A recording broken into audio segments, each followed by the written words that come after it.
On this episode of the DTVC podcast, we've got Jeanette Ward, a first-time guest on the show from the Mundane Adventures of Fangirl, and we're going to be talking about Bridge of Dragons, so the Dolph Lundgren classics. Definitely stay tuned for that. And then next week, we've got Ty from Quobbits on. We'll be doing John Cusack on the Skid, so we're going to be looking at Pursuit and River Runs Red. The confusing thing about those two movies is Pursuit has William Katt playing a character named Taye Biggs, and River Runs Red has Taye Diggs in it. So it's going to be a fun one, though. So that'll be next week. Also, interesting thing about this podcast, it's the end of an era. This is the last podcast I'm going to be recording on Skype. So just to give you this idea, I don't know if it's a inside baseball or kind of behind the scenes, like a little bit of how the sausage is made, I always record my episodes on Skype, and a lot of podcasters do, whether they record directly on Skype like I do, or they have other recording software that they run through Skype. So essentially when I call the other podcaster on Skype, they're recording my audio from Skype is going into their recording device. That's the way that they do it. So yeah, a lot of us are going to be looking for the new thing we're going to be using here. I think Jitsi is probably going to be the way to go. So any podcasters listening who use Skype currently are trying to figure out what the next thing is you're going to use. Jitsi is a good one. It's free. I use it for a writers group that I'm in, and or the host uses it. I don't, but I'm using it. I join through that anyway. But yeah, it seems to do the trick. But it's just interesting. Microsoft, they bought Skype. That was like almost 10 years ago. I think they bought it that long ago, at least close to it. But, it's just a matter of time. They were kind of taking what they wanted from it and putting it into the Teams service that they use. And I guess they were kind of ready to scrap the rest. And that's it. It's going to be done. So end of this month, we'll be done with Teams. We're done with Skype. So yeah, end of an era here, but you're listening to my last Skype podcast here today. So next week, the one I do with Ty actually was also Skype as well. It's just I recorded before this one. So again, a little bit more about how the sausage is made, right? So we got that there. But yeah, end of an era for us podcasters here. In terms of the site, you may have noticed a difference. I've been for weeks saying I'm going to do this movie called Relentless, right? I kept telling you I'm going to do Relentless. I got into the Relentless, got about 5 minutes in and realized it was not just hacky human trafficking kind of stuff, but it's also definitely racially tinged. It wasn't good in that sense either. It was sort of like talking about El Salvadoran gangs. Again, within the first 5 minutes, Sydney Sweeney's character, who's the one who I guess is kidnapped, she's saying how her dad, a white guy, was showing the El Salvadoran farmers how to survive. He taught them how to survive, which just sounds really, really bad. And it's just like, it was one of those things where it's like, if this is going the way I think it's going to go, it's just going to be 8 paragraphs with me killing this thing for being racist and fear-mongering and all of that stuff. And it's like, do I want to do that? And do I want, I think do people want to read that too? Maybe some people do want to read it, but I think for the most part, we want kind of a fun movie to talk about. And so I said, you know what, I'm just going to scrap it, forget it, and I'd been, since I watched Cynthia Rothrock in Martial Law 2 for a recent podcast episode that I did with Chris Kavinsky, I've been getting a lot of suggestions for Mimi Lesios movies. And I thought, why don't we just do a Mimi Lesios then? Because I think that would be a lot more fun. And we did push to the limits, and it was the right call, I think. Even if that Relentless movie wasn't as racially tinged as it was, if it wasn't so problematic, I think I still wouldn't have had as much fun with it as I had with Push to the Limit. So it worked out, right? It worked in our favor. Now, of course, this weekend, I was going to be doing Pure Danger, PM Entertainment flick that was directed by C. Thomas Howell, but we unfortunately lost another legend in the DTV world. We lost Richard Norton recently. Actually, the day before, just yesterday, as I'm saying this. So I'm going to be obviously switching things up so we can review a Richard Norton movie in honor of him as well. So I'm probably going to do Not Another Mistake. I saw that one's on YouTube, so we'll probably do a classic older Norton film. But man, I was trying to think what my favorite Norton moment was, and I think for me it was Rage and Honor 2 when it was on Spike TV. I was watching it in the living room. I think I was home for college. And so my dad had gotten home from work and he was kind of having a snack or something. And I was sitting on the couch watching it.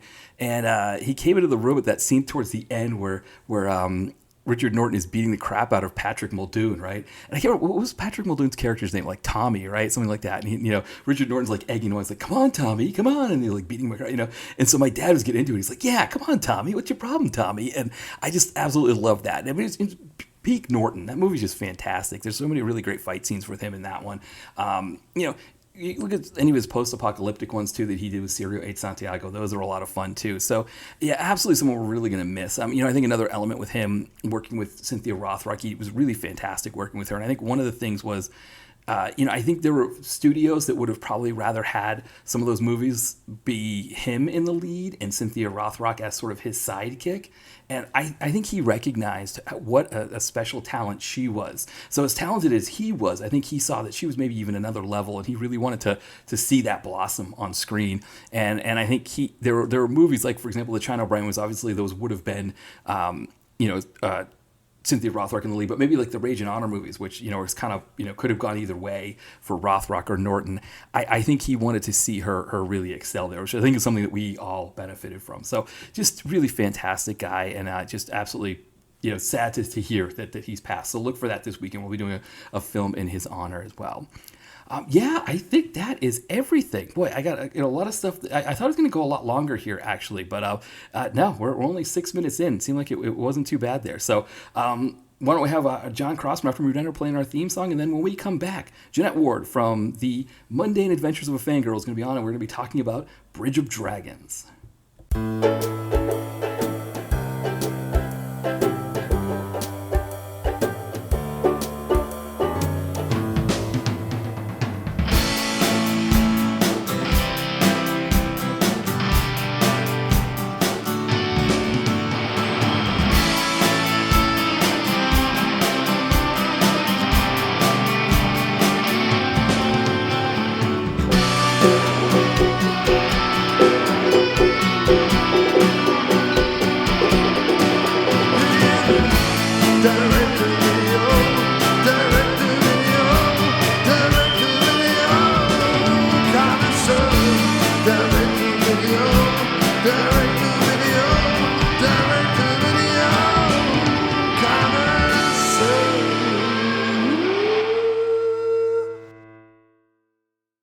As always, this is Matt here, and I'm doing my very special guest. We've got Jeanette Ward, first time on the podcast from the Mundane Adventures of a Fangirl. Welcome, Jeanette.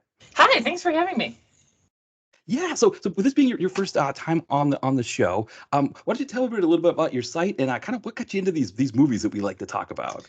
Oh, well, the site is/was Mundane Adventures of a Fangirl, which is over at jwardadventures.blogspot.com. I had been posting pretty much weekly when I went to the theater, just general thoughts. I don't know if I would even call them movie reviews. Well, I was giving them a ranking. So yes, okay, movie reviews. I've kind of fallen off that a little bit in the last, I don't know, year or so, just because I haven't been going as often, number one. Number two, I kind of got a little bit turned off by the general online movie review community. There was a lot of like, I'm going to post that I hate this because, and then I'm going to tell everyone who liked it they're stupid, because in the effort of like the clickbait aspect of it. And so I kind of was like, well, I don't need this. I'm not getting paid for this. So I don't need to be called stupid. I'm just going to take a step back. So it started to feel like work, so I kind of took a pause and took a step back. And so I'm getting back into it, and in general, just posting quick kind of one sentence thought reviews on my Instagram, which of course then posts through to everything else, my threads and my Facebook and all that jazz. So I've been trying to find a way to reclaim my joy, as it was, with these online movie reviews. So that's kind of where I'm at with that. So the site is not super active right now, but feel free to follow me over there on the Instagram and threads if you want to see my thoughts on what's out, what I've been looking at, and what's been happening. So that's an overview of me and my site. These movies in particular, I have a sweet spot. I have a fond memory for kind of, and it's so interesting, right? We'll get into it when we get into the details of this movie in particular, but late 80s, early 90s, and it's not just the dumb action movies. And I say dumb action movies, it is sense of love, right? Of course. I love these dumb action movies, but the subgenre specifically of martial arts dumb action movies, of which there are so many. And I think honestly it started when I got my own Blockbuster video card, because all of these were so suddenly readily accessible that I could just go and rent whatever I wanted. And I think for me in particular, I'm not a gun fan, right? I don't like guns. The late 80s giant action stars of your Stallones or Schwarzeneggers, your insert name here, where it's just guns, guns, guns, and it's you're a good guy shooting at your bad guy. Well, you know, people jump as if they've been exploded and shoot backwards, and blood goes. That doesn't do much for me. But when you get into the subgenre of the martial arts action movie, where you have these dudes who are suddenly very, very skilled in a very specific martial art, which usually in this subgenre, you get a whole essay as to why this martial art is different from that one, is different from that one. And you have these guys who are, in general, the plots all have the same format where it's like, it's usually a white guy who has this deep, abiding respect for this particular Asian culture and was raised in this martial art, has this teacher he loves, something happens, some traumatic event, his family, his teacher, somebody gets hurt, put in danger. He then has to go on a quest in order to solve said problem, protect the neighborhood, protect the area, redeem themselves, redeem the teacher, and then by the end of the movie, they learn a lesson where they complete their training and they become fully immersed into their world and a true master of this martial art. Happy endings all around. And that was the format I really loved. And these movies, there were all so many of them, and they were all made so tight together that you could start to recognize the background cast, which that was always a fun game, like recognize the extra from movie to movie. So it's fun because each of these actors, and I say actors loosely, each of these martial arts guys really was skilled in their particular discipline, and you can see that on film for the most part. The stunts look great, the action sequences look great, the fights look great, and it was just kind of a different flair from everything else that was out and about at that time. So yeah, when I started to get old enough to be left at home watching my brothers and I had my own Blockbuster card, I'd go pick up like a handful of these because thank God they're all less than an hour and a half and you can knock off a number of them in an evening. So I think that's where my love for the direct-to-video culture came from, and that's why I find these movies so entertaining. Yeah, no, I totally agree. I think it was kind of a similar thing for my friends and I around that time. I mean, you mentioned when we were talking about, the episode here that your favorite Dolph Lundgren movie is Showdown in Little Tokyo. And I think that my friends and I, so I had a friend who had one of those descrambler boxes. Essentially, his parents bought it from some guy selling them in the back of a car at the traffic signal. Sure. Exactly.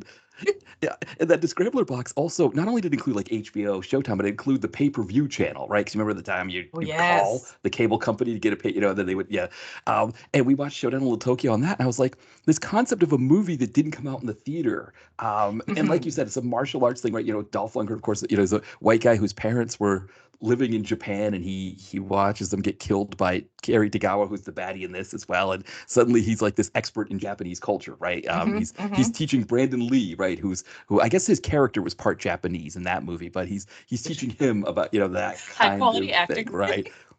Exactly, really great stuff, great lines in that, yeah, it was kind of a similar thing, and it was also, I think, this thing too where it was like you mentioned the Blockbuster card, and at that time, especially like the mom and pop video stores, they didn't always have like tons of the new release. So it's like, oh, I can't get the Van Damme movie, but here's Don the Dragon Wilson. Oh my God. So many Don the Dragon Wilson movies. Yes. Right. It's like, what are you going to do with a kickboxing career? You can only make so much money doing kickboxing tournaments, but here's Roger Corman saying, hey, make all these movies. And, and like you mentioned too about the fact that it's usually a white guy. That was kind of one of the unique parts about direct-to-video is that you had like, for example, Cynthia Rothrock, Don the Dragon Wilson, maybe to a lesser extent, Billy Blanks, I think, I think. Yeah, and so you had a little bit more variety, but like you said, I mean, there were plenty of white guys. They were just like, hey, like Michael Dudikoff. I think American Ninja. It's a great example. Yeah. Oh, that franchise, so good. Yes, exactly. Yeah. So, yeah, these movies were really. The Dolph part of it is fascinating because he kind of goes in the opposite direction. Whereas like Dudikoff, Don the Dragon Wilson, all of them, they kind of start in direct to video, and that's kind of where they live. Yes. Whereas Dolph, he was like doing the biggest movies you could do, a Rocky movie, Masters of the Universe, and now he's kind of slumming it in this DTV world as he's trying to make his comeback. It's so interesting, right? I remember reading an article with him where he said, well, the advantage to these movies is that it's always going to be a paycheck. You can shoot them quick and easy. They come out. Most of them are absolutely fine movies. They're going to find an audience because that's the advantage of a direct-to-video movie. So it's, I think he had an appreciation where he knew where his audience was, and while yes, looking for a comeback and always looking for the next big hit, and understanding that the direct-to-video audience was not anything to sneeze at, like it was a legitimate audience. So yeah, it's fascinating, and boy, they could churn them out. My goodness, quantity over quality aspect with some of these is just amazing how fast the turnaround on some of these was. And it's, yes, going back to mentioning Showdown and Little Tokyo, I think is the epitome of like the subgenre that I mentioned, where the ones that I really love. I think Showdown and Little Tokyo is the best example of those movies. It is the one that if you want to have an idea of what this subgenre is, that's the one that does it best. Yeah, no, it's perfect. You know, the interesting thing between Showdown and Little Tokyo, which that one's my favorite Dolph movie as well. I've got my top three. This is number three, the one we're going to be talking about, Bridge of Dragons, and then Punisher is right in the middle there. Interesting, yeah. Yeah, and I heard Punisher is actually going to be on Tubi soon, which that movie has been kept off of streaming for years. Yeah, so it'd be interesting to see that. But one of the things I found with my friends is that Showdown is one that like you really have to be a fan of this kind of movie to like it. Whereas Bridge of Dragons, you can sort of introduce people like there's nothing so horrible in it that if somebody is like maybe a little squeamish or doesn't like certain aspects of a film. I mean, there's no nudity in this movie. There's some kind of gross like not quite sexual harassment, more stuff that might lead into worse, but not quite there. Whereas like Showdown, you get poor woman getting beheaded by Carrie Degawa, which is kind of that's true. Yep. Right, exactly. And so, like the last time I saw Bridge of Dragons before, watching it for this episode was actually my friend Ian, who was he's the one who we found this movie together at like Suncoast in the early 2000s. It was Suncoast, yes. Yes. Yeah. Do you remember when they had like a used DVD section kind of in the early? Yes. We found this for $1, and he's like, this could be fun. I was like, all right, let's do it. And we just had so much fun with it that we just kind of I dug up my old copy of Showdown in Little Tokyo that I had, the old like gatefold kind of DVD that I got for like $5 at Walmart when DVDs first became a thing. Of course. They had them in the big, like the cage, the big bin where you could dig through, and it's like everything in there was $5. Exactly. And it was like, how many copies of like cartoons seem to always be in those? Yes. Because it was like, it's not quite Lawrence of Arabia, it's Lawrence of Arabia adjacent, so you feel like you're, exactly. Yep. Yeah. The movies like that. I think the star of this film, Rachel Shane, aka Valerie Chow. I think she was in Phantoms. Phantoms seemed like that was also in a lot of those. Yeah, that sounds familiar too. Yeah, it's so interesting where you have this image of the box cover, right? Either the VHS or the DVD box cover of them. Yeah, you just see yourself sifting through them. Yeah, exactly. And it was one of those ones that whenever we were introducing people to bad movie nights, Bridge of Dragons seemed to be the one. And then it was like, okay, depending on how you do with Bridge of Dragons, now we can maybe move up to Showdown. Then I have others to show you. Yeah. Exactly. It's so interesting, right? Because in talking about like this again, the martial arts action movie versus a regular action movie, I think that Bridge of Dragons in particular is so interesting because Dolph could transcend that border, right? Because he's very much a guy who fits into the late 80s, early 90s, giant muscle man with gun, right? Where I'm like, I'm not into that, not interested. But he also was an accomplished kickboxer, martial artist at the time, and he fell into Rocky based on physicality, and Sylvester Stallone was seeing him and casting him and had to adjust to be a boxer for that movie, and then people started seeing him one way. And I think trying for him to get back into but guys, I can also do martial arts. It's so interesting that this movie, Bridge of Dragons in particular, like there's not enough martial arts in it for me. There's too many guns, not enough martial arts. Right. But, we can get into that piece of it too. Well, yeah, because I think, one of the things about this movie, there's two things. I think one, talking about the martial arts aspect and also Dolph liking these kinds of movies because he can just sort of do them, really quick, is that according to the trivia on IMDb, he had to test for his 3rd-degree black belt. And he said he would only do this movie if they would let him test for that first. And then, which I can't imagine a big Hollywood production. Like I can't imagine Aquaman would be like, go ahead, Dolph, you take your time. Your karate test, and then we'll have you be in the movie, right? It's like if you're not here for this, we'll get somebody else to do your part. To be fair, though, Aquaman, they can be like, all right, go ahead, test. We're gonna CGI you on this seahorse in the back of this scene until you're able to be done. I love Dolph Lundgren in that movie. I love him in that movie. My God, when he showed up, it was such a treat for me. Yes, I totally agree. It was funny. I think it was Mitch from the Video Vacuum when he was on. He mentioned it's almost like a kind of a redemption from the Punisher, the way that that movie is sort of the legacy of that movie, kind of in the No. greater comic book world. It's like let's get Dolph back into a comic book movie. I know the MCU is moving away from the multiverse, but there's still a chance, right? Yes. That version of the Punisher can interact with Bernthal's version. It wouldn't go well, but it would be interesting to see that. It would be fantastic. Well, because technically, right, when in Deadpool and Wolverine, uh, Ryan Reynolds hints at the fact he's like, "What? Aren't there like three Punishers?" Uh, Yes. right. So that means I think it's kind of almost like Disney. It's Disney's kind of gone full circle, right? Remember in the past, it was like Disney didn't want anything to do with any other versions Yes. of their characters, but it seems like almost with this multiverse thing, plus the Ryan Reynolds, and also I guess the success of the Spider-Man. Was it Yeah. No Way Home? Was that the one Yes. that? Yes. Yeah. Yes. hmm Yeah. Well, That, I that will tell you, yeah, in the Deadpool and Wolverine, in the theater I was in, the Blade reveal got the biggest applause. Yes. Yeah, and it's funny because I don't, I take forever sometimes to see movies in the theater. And I remember with that one, I was like, I had a target like a few weeks after it came out that I was going to see it.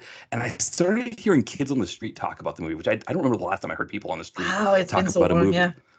Yeah, and I was like, oh boy. And then Ty, who I have on the show a lot from Cobus Reviews, he had seen it. And he knew I was going to love that Blade reveal. Of So he's course. just like, I don't want to give it away, but there's something about this movie you're really going to like. And I was like, okay, I have to go see it now. And then Yes. yeah, when he walks in, it is like because everybody knew about Jennifer Garner, right? Yeah. That was the thing they teased ahead of time. So you think, okay, Jennifer Garner's there, that's fine.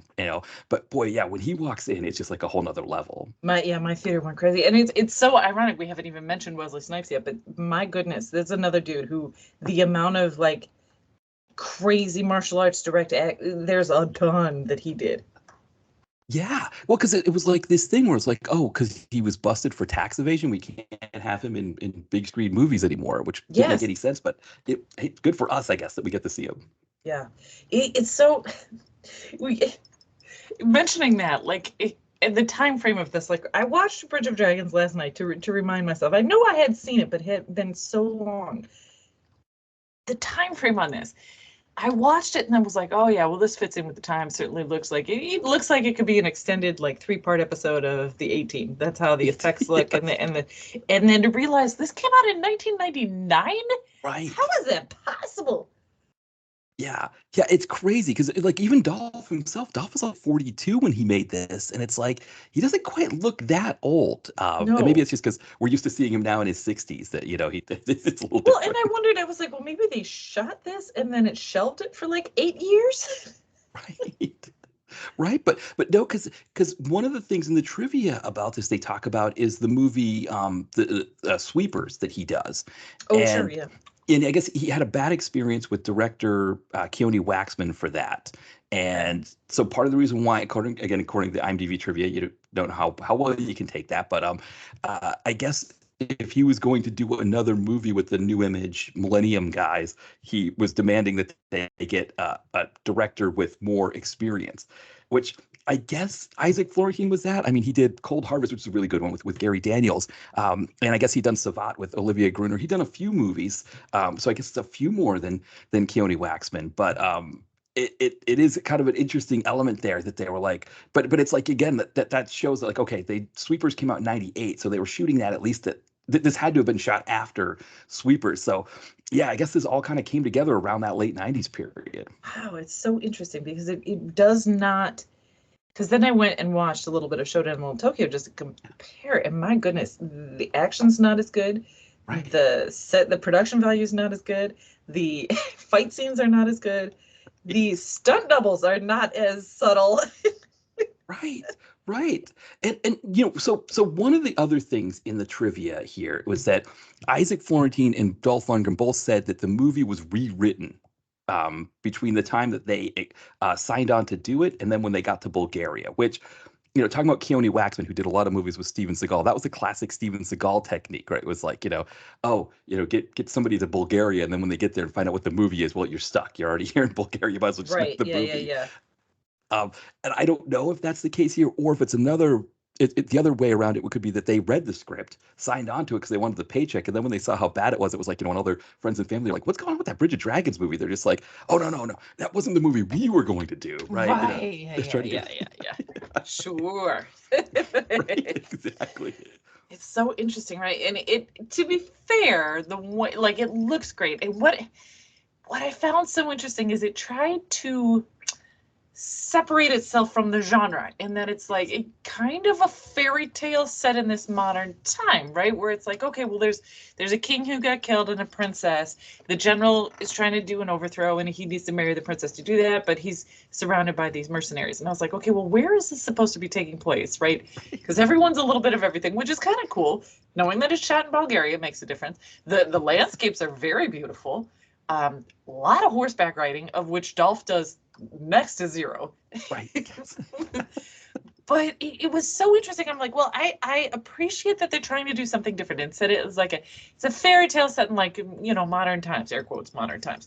But in a weird way, that also does not work for this one. Like, that's also a detriment, because it doesn't allow it to slide into any of the comfortable pieces of why I watch this genre, right? It doesn't quite fit in the, like, standard outline of the storyline that I'm looking for. It does and it doesn't. And so credit to them for trying to be a little bit different, but also I'm not watching these movies looking for different. Right. Well, because you make a great point about those martial arts movies that you like, because they tend to follow a pattern, right? Where it's Yes. like, okay, hero is established as the hero, but then has something happen to him, like maybe Mhm. not to him specifically, but usually like a family member is murdered, somebody's, something like that. So now he needs to get revenge, but before he can get revenge, he needs training. Yeah. So he does the training, maybe has a couple setbacks during the training, and then finally defeats the baddie and gets his revenge at the end. Yes. In this film, our hero, War Child, who is said unironically, he's War Child. He's a fully formed person. He doesn't need to train. He doesn't need to overcome anything. He is fully formed war child. And He's already apparently like the #1 mercenary in the crew of mercenaries. Like, everyone else is like, there's War Child. There's War Child. Exactly. Okay, great. We could have maybe used a little bit of establishment. Like, also, if this dude's name is War Child, please give us the names of the rest of the mercenaries so that we see it's not crazy that this guy's named War Child. Like, why is the next one not Soulstorm? And the one after him, like, Dark Cloud. Right. Give us those guys' names so that this makes sense. Give us some. Also, we get told a couple of times, oh, well, War Child has this sense of duty towards the general because the general helped raise him and train him. I mean, one flashback, guys. Give me one flashback where we see this happen. Yeah, I mean, are there not kids in Bulgaria that are blonde who could do a scene with Kerry Tagawa? I mean, Right. Right. Well, because Gary Hudson's character is named Emmerich. Which is not. He's the one I wanted to be named, like, Soulstorm. I feel like that would have show us the two of them as kids being raised. Show us the bond that they have, because Gary Hudson's doing some work in this where we can see from his acting, like, he has an allegiance to War Child, not necessarily to the general. Why? That's a story I'm interested in. Well, and the other thing about Gary Hudson, I don't know what your thoughts were on this, but was he shooting another movie somewhere where his character was held hostage? He was like, what is this thing hanging around his neck? It's almost like he's like tied up in the other movie that they're shooting in another set, and then he comes back like, oh, we can't get the gag thing off your neck. We can't get the knots. Just keep it around your neck. Just go with that. I 100% believe that somewhere in Bulgaria there is a studio, air quotes studio, where there's like 6 sets all operating at the same time, and the extras, or not extras, but like the second tier actors are in every single one of them. Right, exactly. And they're just sort of coming, just cycling through them. Because, I mean, the other thing, too, is like, why else is I mean, did they really fly Gary Hudson out to Bulgaria just for this part? Because there's not a lot going on here. That's what I needed. I clearly, these guys are connected, and his nonverbal acting makes it very clear that he is very much, he and War Child are friends. But why and how? Yeah, exactly. Well, why don't we get a little stuck in on the movie here? We'll kind of make our way through it and kind of go over some of the highlights. And of course, if I miss anything, just let me know. But I mean, the film starts off with somebody had written that it was like a Star Wars type like opening, but it's kind of more like a Princess Bride or something like that, right? Yeah. Where it tells us where we are. We're in a time where the future meets the past, which doesn't really tell us much, but we find out that there was a king who died, and because his daughter was too young, General Ruchang, played by Gary Tagawa, takes over, and I guess he rules the land with an iron fist. And that's like our basic backstory. Yeah. Yeah. It's not super deep, but we don't need it to be super deep. I mean, we get it. Right, exactly. It's enough for us. And so we open with a scene where, again, talking about how these different movies are being shot. I don't know if they were doing like a remake of Fiddler on the Roof or something. And Dolph's mercenary team is sort of like invading them. They didn't know what to do. Like, oh, we've got to pick up guns now and fight back. And to your point here about the gunfighting movies, we get almost every type of gunfighting death you can get in this opening sequence where Dolph and his mercenaries are fighting the rebels. Who again look like extras from Fiddler on the Roof with guns. Yep. Yep. We get the sorry, I just mopped their death, right? Where characters run in, get shot, and they look like they slipped on the floor, right? They fall backwards. Yep. We get railing deaths or like watchtower deaths. Always the best. Yeah. we get oh no, I've been shot. Let me fall dramatically over this railing. Yes. And some of them aren't even dramatically. It's almost like, oh, it's time for me to do this now, isn't it? Okay, I'll kind of, it's like me. I'm not really good at diving, so I kind of just jump in the, that's kind of what they were doing. It's those, and then I always enjoy the, I've been shot, and now let me jump backwards and do 3 triple twists in the air as I fall because of the force of the shot. It's so interesting. It's so visually dynamic. But also it saves you a bunch of money on actual effects because there's no squibs, there's no blood, there's no actual gunshots. It's guys pointing guns and doing the old school, like, shake it and point it in multiple directions, and then guys jumping backwards. It's how you save money. Right, because it is a lot cheaper to add sound effects in post, which Isaac Florentine adds, whatever the person he has, they add a lot of sound effects. There's a lot of whoosh, whoosh and stuff like that going on. And so now, after they've shot a bunch of people, also we understand that War Child, Dolph's character War Child, has this gun. It's a combination of machine gun plus like grenade launcher kind of thing. Yeah. So he can both shoot people, but then also explode like huts behind them, so they go flying with a pneumatic catapult. Because there's so many huts. Exactly. Now, I had read that the Millennium Films guys or New Image guys, I guess they bought a studio in Bulgaria after this. So I guess this, all right. Right. Yeah. So I guess that's why we get so many outdoor scenes, and then we also get scenes of like old squares in Sofia, Bulgaria. Okay. Yeah. So I guess like when you get to the Seagal movies, it's all like, I guess like when they go to those CD strip clubs in the Seagal movies, those are on set now, as opposed to them going out to find real CD strip clubs in Sofia. God, that's hilarious. The Seagal movies I like the best are the ones that are actually in LA. Like, I think Hard to Kill might be my favorite too. That's not counting Under Siege, of course, which is the best. Yeah. Well, that period, it's almost like Seagal had like 5 movies, right? The first 5 movies, and after Under Siege, it's almost like he's just living off those first 5 movies. Yes. And by the time like it's interesting because 1999, when this movie's coming out, he's still making films in the theater. I think what was it? Exit Wounds was like a year or 2 out from this. Yes. Okay. Yeah. So it's a weird time because we think of Seagal as the DTV guy now. Like he's just, and it's like he can't be bothered to stand up, right? That's part of the contract that he makes with his new movies, right? It's like, how much time do I actually have to be standing? God, they're so bad. Yeah, exactly. And so, but at this time, he was still enough of a force. So Dolph making these direct-to-video movies, the other guys hadn't come in yet. Van Damme was still trying to make it as well. I think Universal Soldier of the Return comes out this year, 99. Wow. So this Bridge of Dragons is younger than Universal Soldier. That blows my mind because this movie looks like, you could have told me it was 1984 and I would be like, yeah, obviously. Look at this.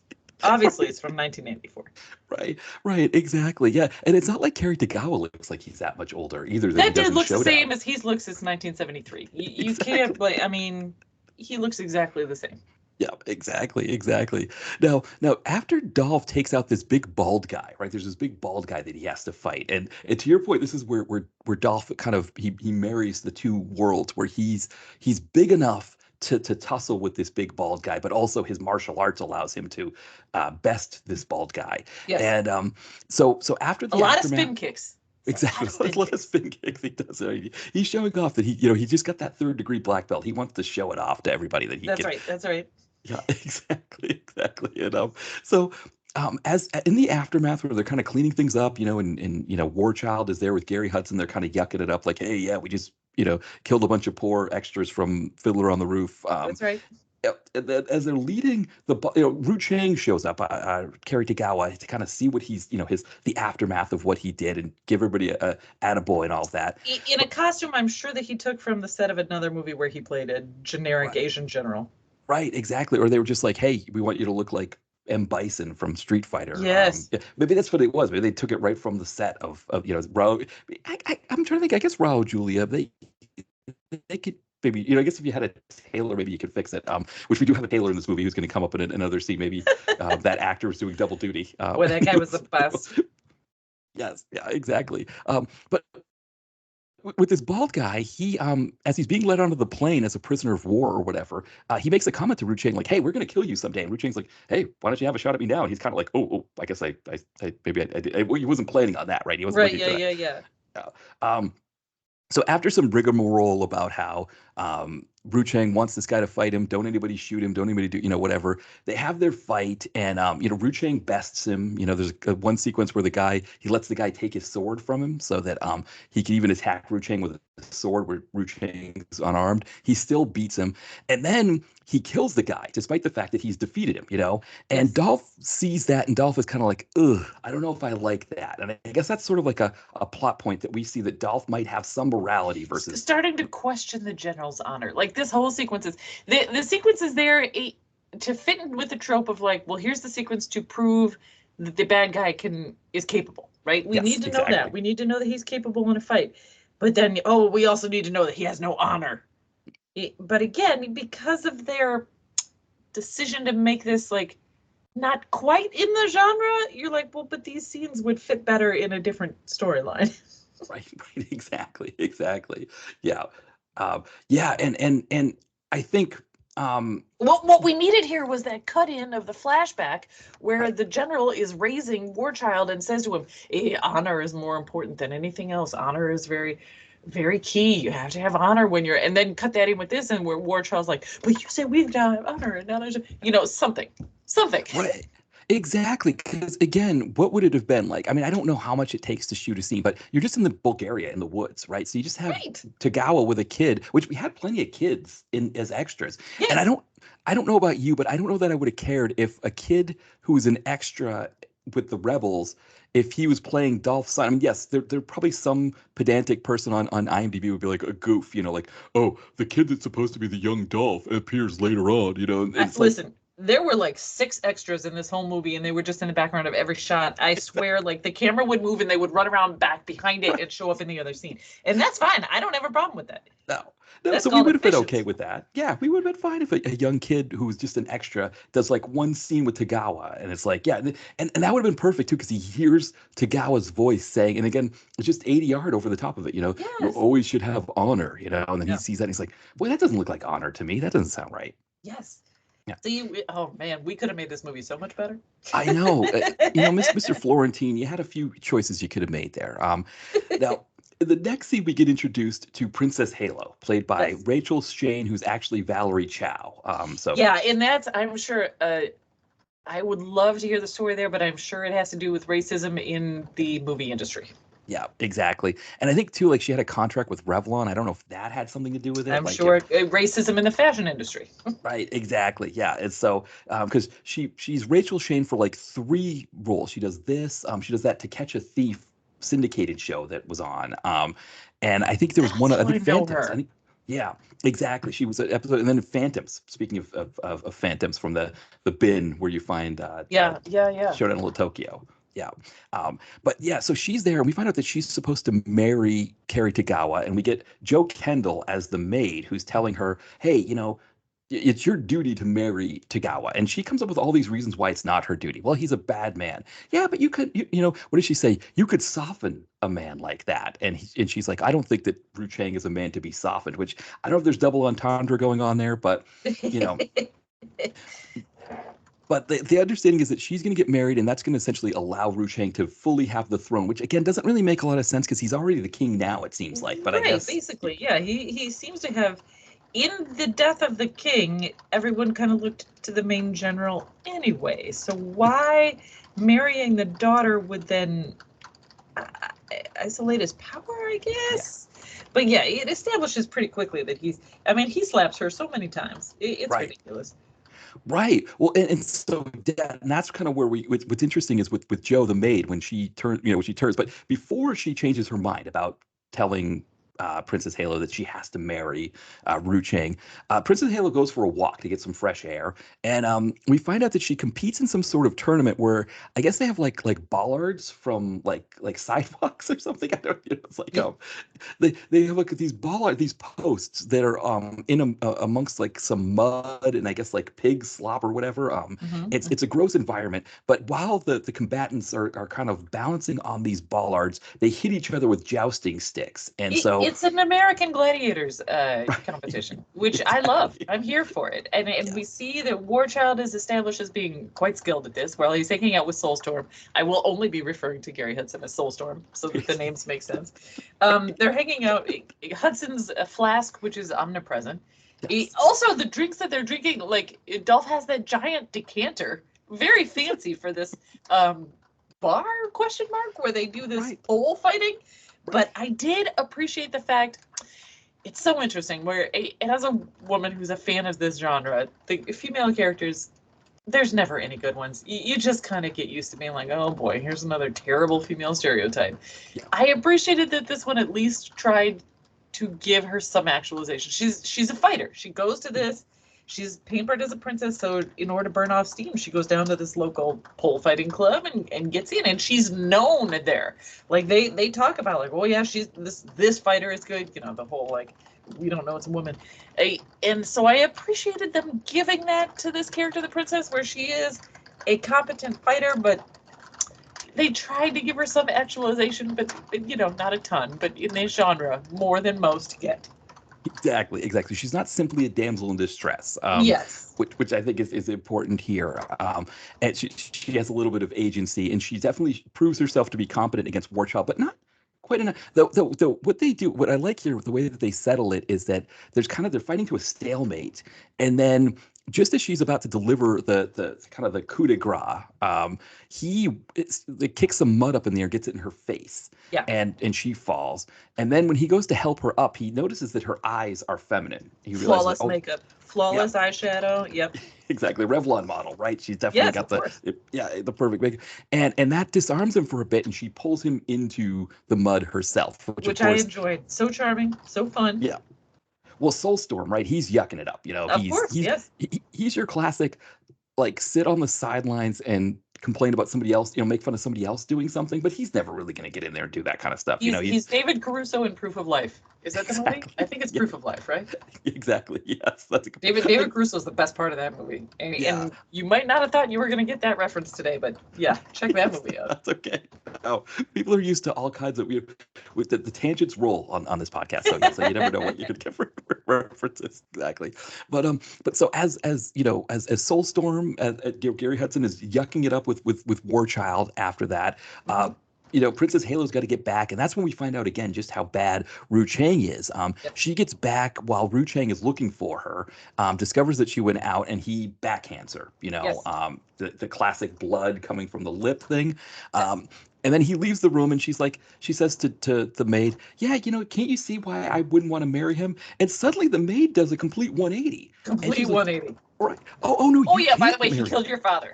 Yeah, I've been holding on to that info for an entire scene when I was telling you needed to marry him. Oh, wait, by the way, he murdered your father. So they concoct a scheme about how they're going to get out of this marriage. Now, one of the things I forgot actually before we find out the whole she can't marry, she doesn't want to marry him and the maid is trying to convince her, we get the tailor or the dressmaker. Yes. Where they're putting in the dress together, her wedding dress. Yeah, I guess it's good to know, or not good to know, but maybe it's unfortunate reality that even where the future meets the past, we have bad gay stereotypes. Yes, it's a shame, right? But also, that guy made the most of his moment. He sure did, exactly. Now, that actor, Velazar Bainev, he does a lot of these like Millennium films. Most recently, he was in Subservience, the Megan Fox movie. Yeah, he played the English butler robot. Of course he did. Yeah, so that's you can kind of see that. That's kind of a good progression for him. That in 1999 he's playing the tailor, yucking up all the gay stereotypes, and then 25 years later he's the English butler robot in a Megan Fox production. A logical career trajectory. Exactly, exactly. So yeah, so he's the one designing her dress, and so yeah, so kind of there's some more rigmarole. We get to the wedding sequence, and as they're getting ready to perform this, the final, like, okay, the I guess the you may kiss the bride part of this, which I guess would make this official.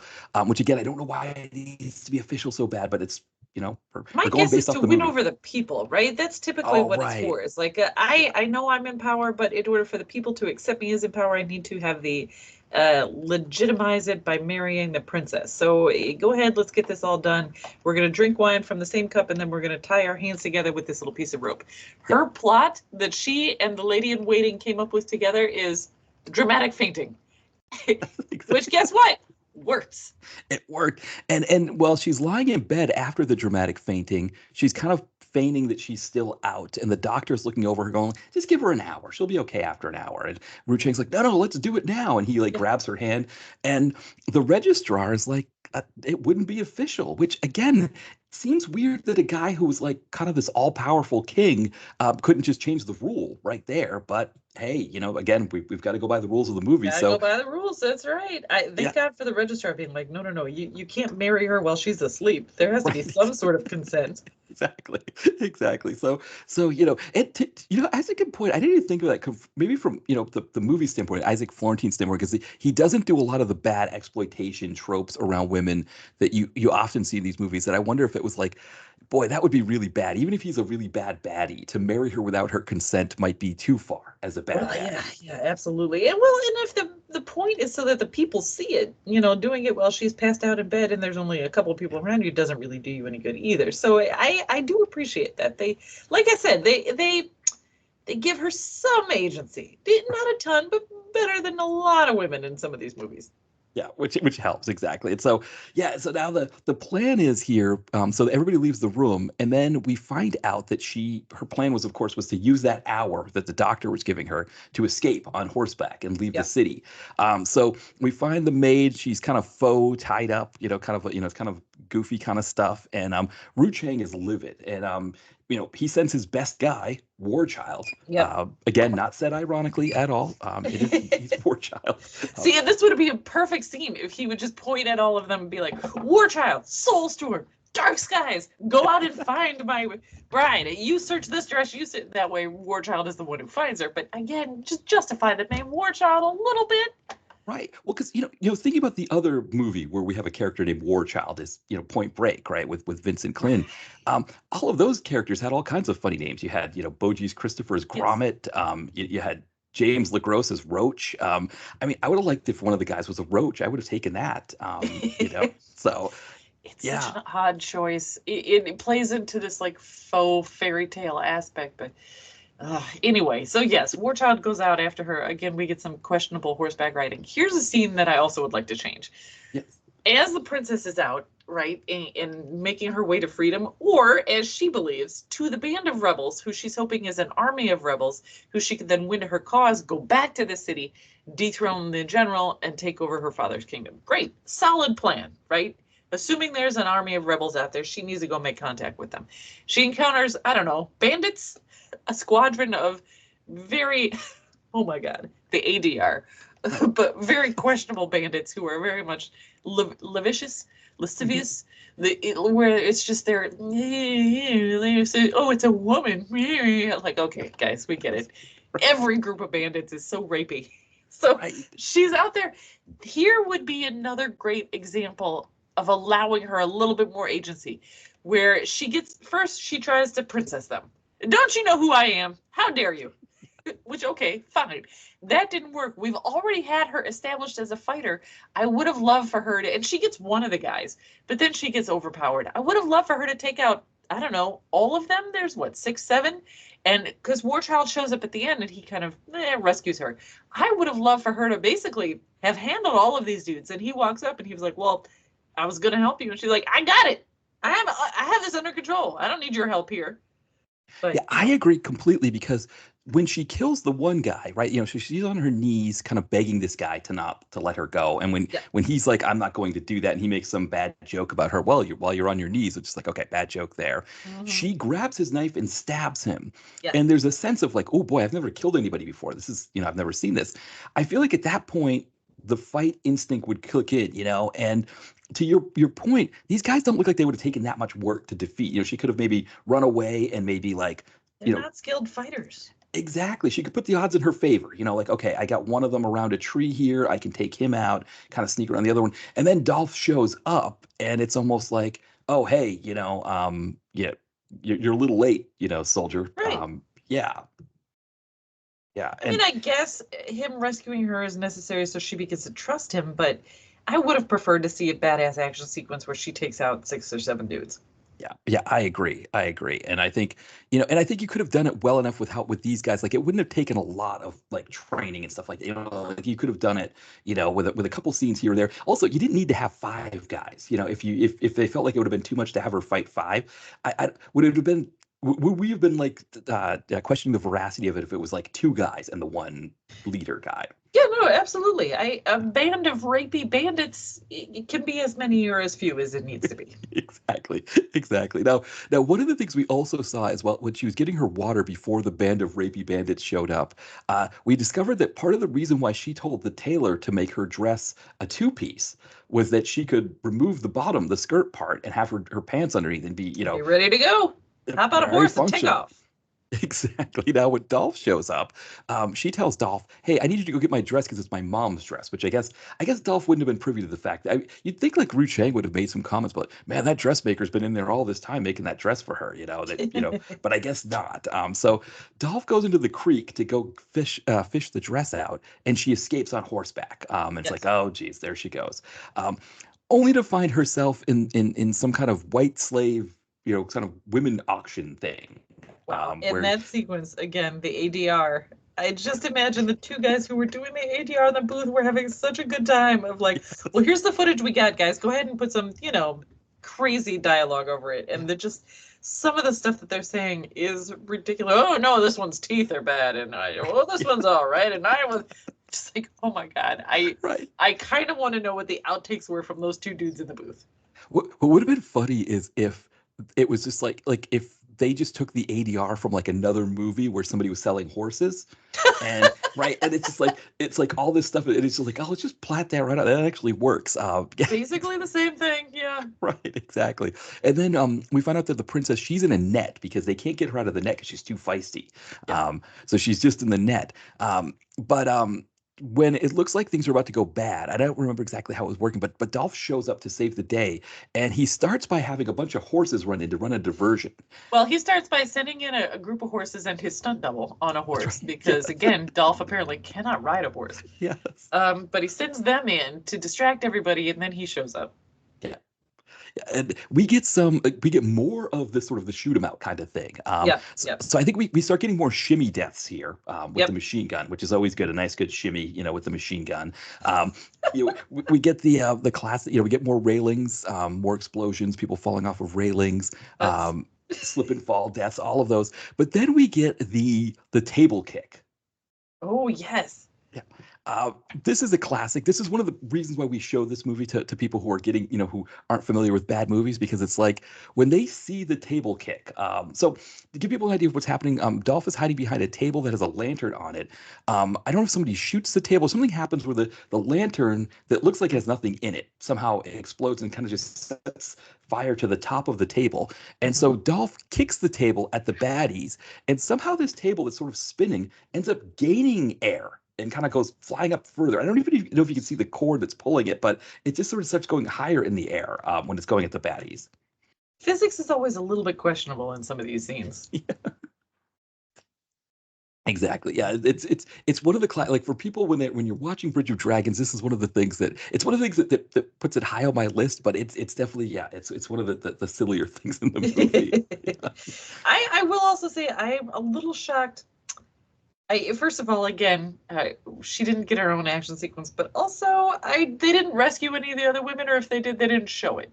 And Right. like you said, this could have been in a movie that was more exploitive, could have had some real bad, like the PTS, right? The classic pointless tit shot of the 80s. All of these women could have been topless. They're not. They're in, like potato sacks and chained to a wall. So there's none of the exploitive kind of moments that there could have been. So I appreciate that, but also they could have showed them rescuing them. They don't. They just take off. Right, because like the chains that they're in, you can tell that they kind of slip themselves into those chains before the shot, and it wouldn't have taken much to just have Dolph like with a key, like just unfastening one and then giving the key to the woman, saying, "Hey, you're free. Go ahead, and." Or even you don't even have to waste the time. Pretend they're all attached to one giant thing on the top and just yank that free, and then all of their hands drop down at the same time. Or and even we need to do it in the same shot, right? He could shoot his gun. Yeah. And then we could have a spark on the other sequence where the chain hits, and then they it would have been so easy to shoot, because again, it would have given Princess Halo a moment of like, oh, he saved all these other women. I'm beginning to trust him. It would have played into character development, right? Yeah, because if you're in a good action movie, the action plays into character development. So that scene should have been here. Exactly. Yeah.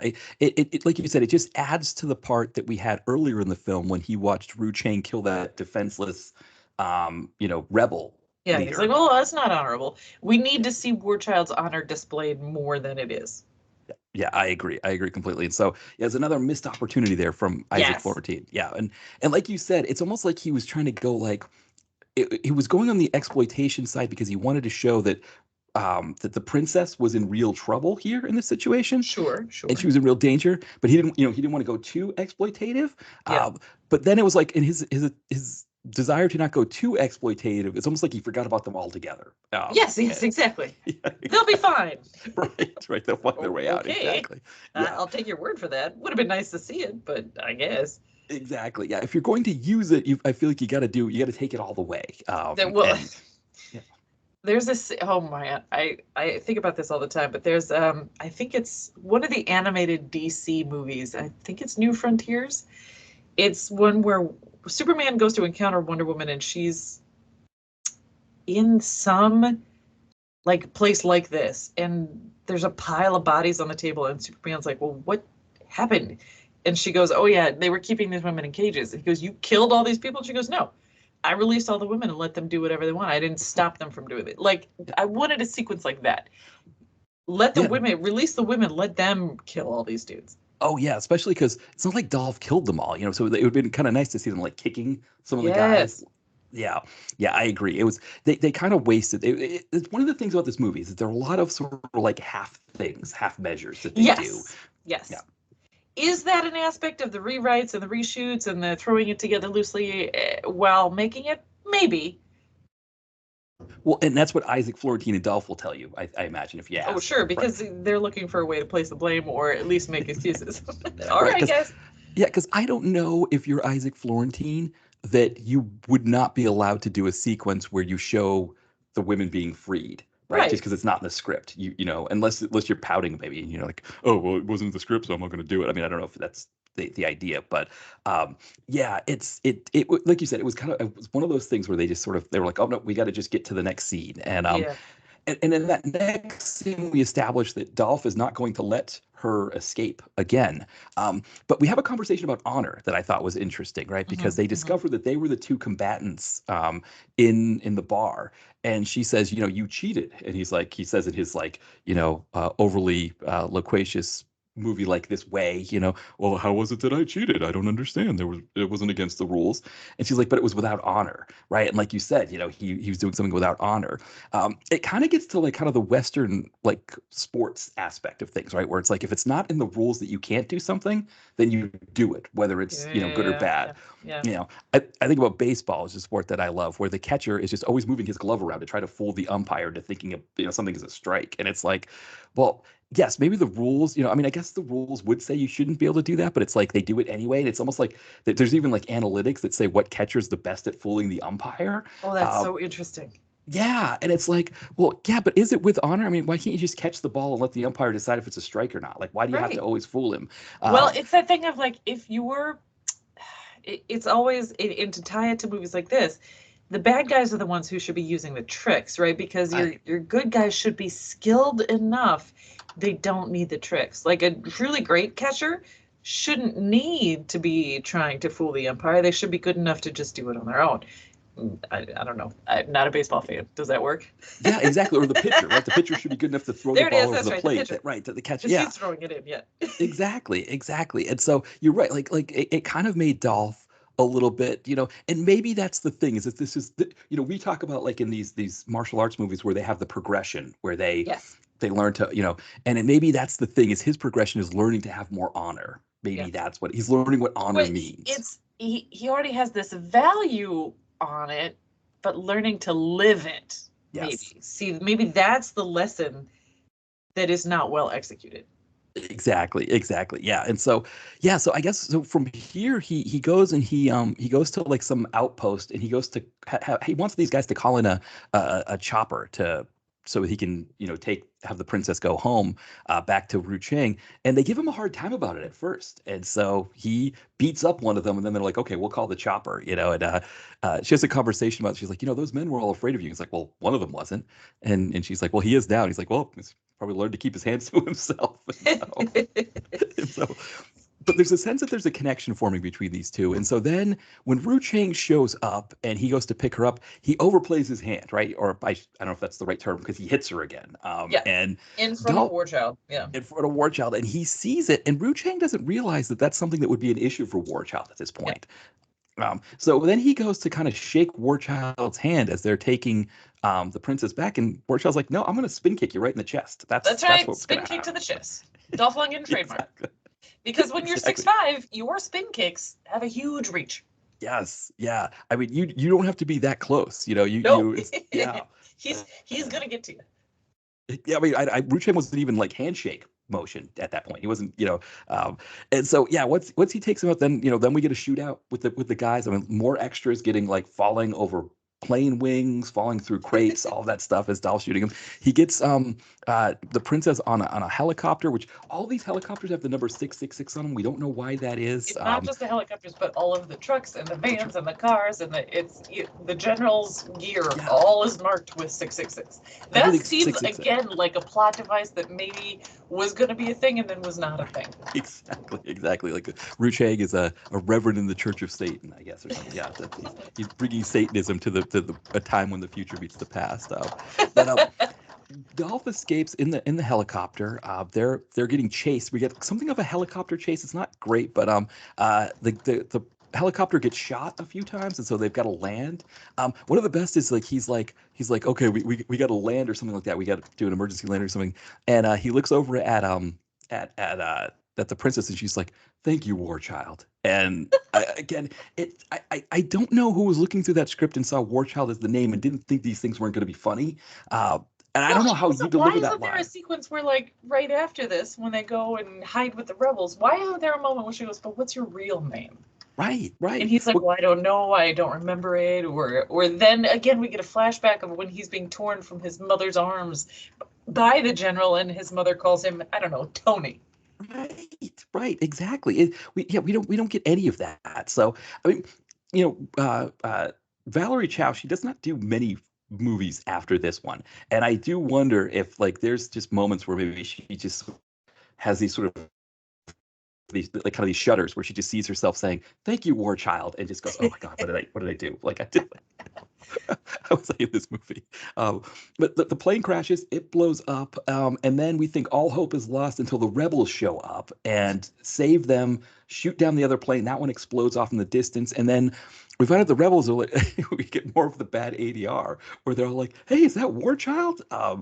It almost sounds like an MST3K episode where they were like, they're joking about like, like Mitchell, right? Where Joe Dom is, "Hey, is that Joe Dom Baker?" It's like they're doing the voices of the character. It's almost like somebody is making fun of the movie, going like, "Hey, is that War Child?" Yeah, in the middle of the movie. Yeah.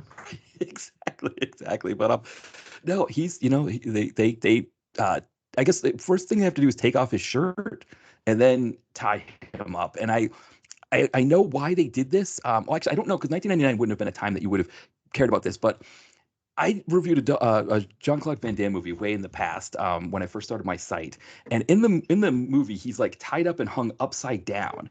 And as I was looking for tags, like what the tags of the movie were, one of them was shirtless male bondage, and I don't know if this movie was trying to play to the shirtless male bondage crowd by having Dolph not only be shirtless but have his hands tied as they're leading him through here. But Wow. Well, yeah. okay. Yeah, it was that when I mentioned, so I had to mention a paragraph about like finding this tag and being like, oh, okay, for people that are into shirtless male bondage, yeah, this Van Damme movie has it. That ended up being my most popular Van Damme post for a while because people were Wow. searching Jean-Claude Van Damme plus shirtless male bondage. So yeah, but my most Hilarious. popular I was going to say my most popular Dolph movie was Army of One because I mentioned Christian Alfonso's character being nude in that movie. Oh, And so Christian Alfonso plus nude was the search that was, and of course they were wow. coming to That's it. so interesting. Like the data on that must be crazy.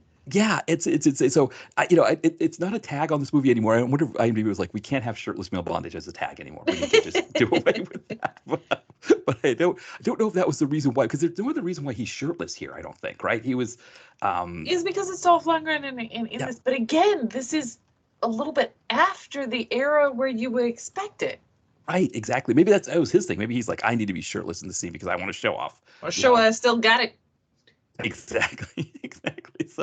So they lead him to the camp, and he's kind of off in some tent where he's being held prisoner. And then we find out that the princess, I guess, had been planning to meet these rebels the whole time. She'd been Yeah. in communication with them That the was whole her time. plan. Yeah. Yeah, and she puts her foot down about War Child. She says, if you don't let him go, you won't have me to recruit troops for you. Because the other thing she finds out is that this group of troops that they have is woefully inadequate, right? They Yeah, don't, she was hoping for an army, and it's like, yeah. again, it's the same 6 dudes over and over again. Exactly. All from the Fiddler on the Roof set, all Yep. of those outfits. The Um, baggy pants and the fancy belt. yeah, exactly. So they free Dolph, and when they free him and they talk with him about it, he's like, hey, listen, Ru Chang knows where you guys are now. He's going to be coming pretty soon to take you out. He And says they're like, 48 hours.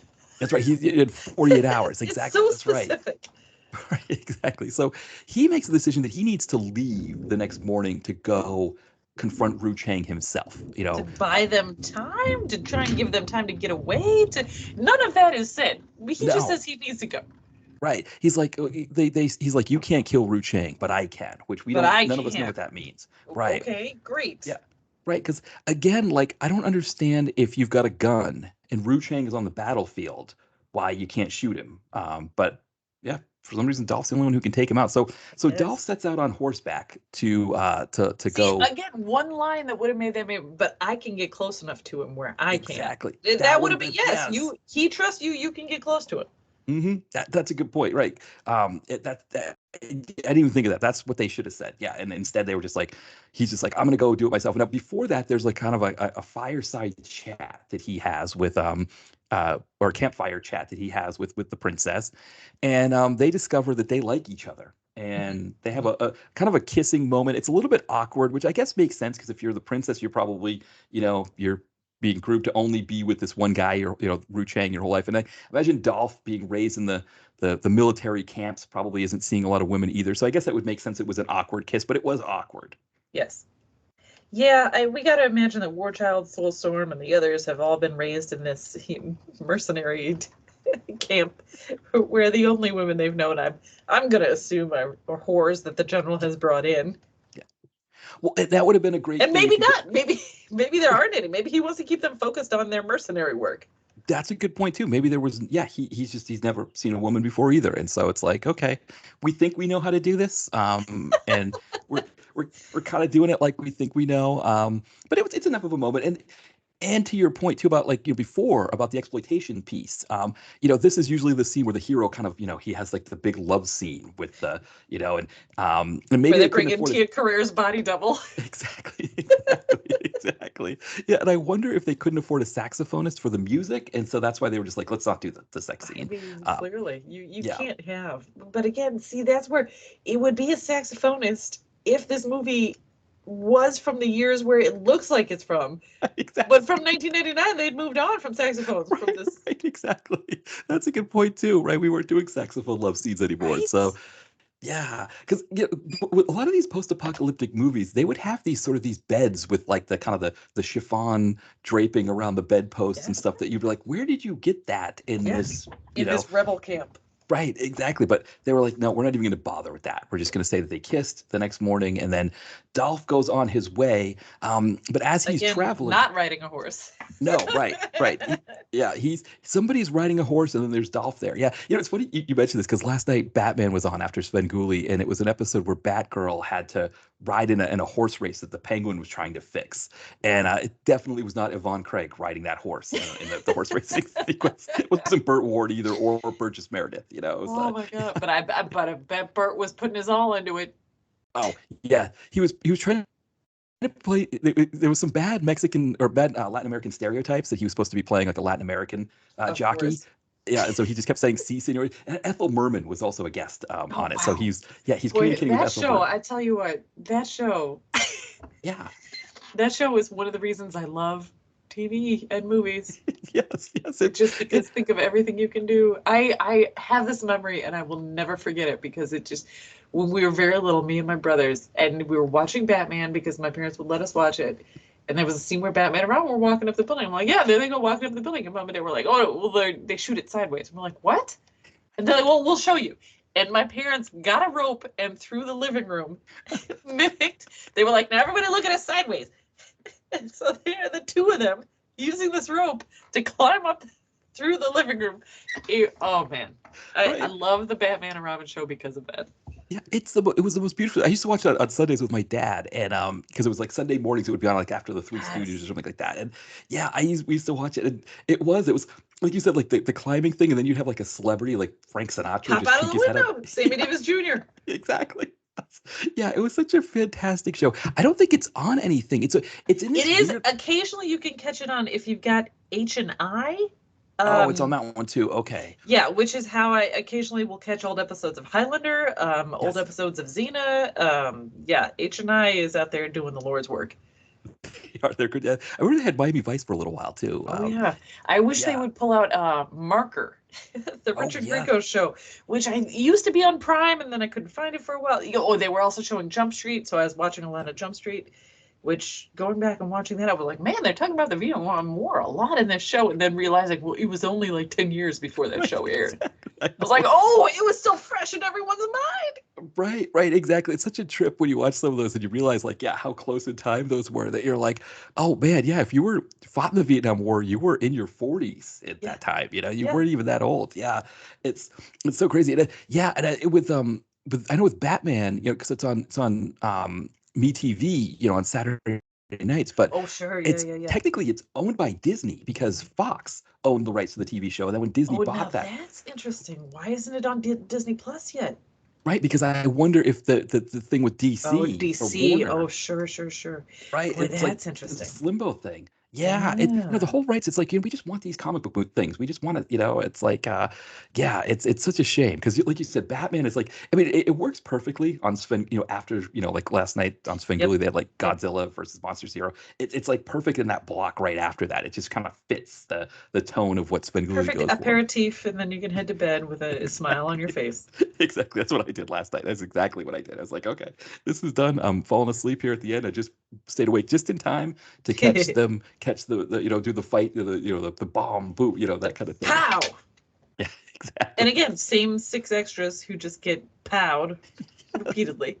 Exactly. Yeah, they're all the same henchmen they just kind of cycle in with different. Yep, every outfits episode, on. then they just dress them differently so you know who they're working for. Yeah, which And I I'm guess fine with worked that. out. It'd be Yeah, so and much better if henchmen would just dress according to their boss. yeah, I agree. That was, you've got it's a Riddler episode this week. Okay, I've got the question mark shirt. I got to come in Yeah. with. I wonder if they had to bring their own clothes because that'd be like the thing. It's like, wait, what are you doing with the purple?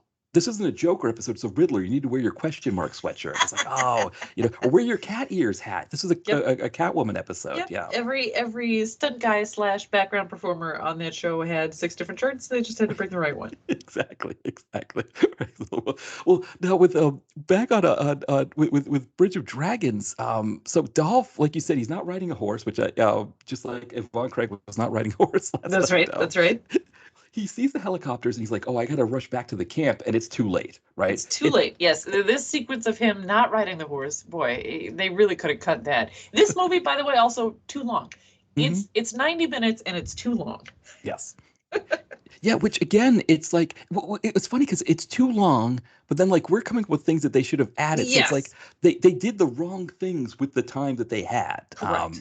Yeah, exactly. And so yeah, I mean this kind of this massacre thing here. Dolph shows up to kind of try to save the day, and then he escapes. And Ru Chang, he captures the princess, but then he also sends what were we calling him? Storm. So Soulstorm. Soulstorm. Yeah. Right, because the other one is dark skies. Yeah.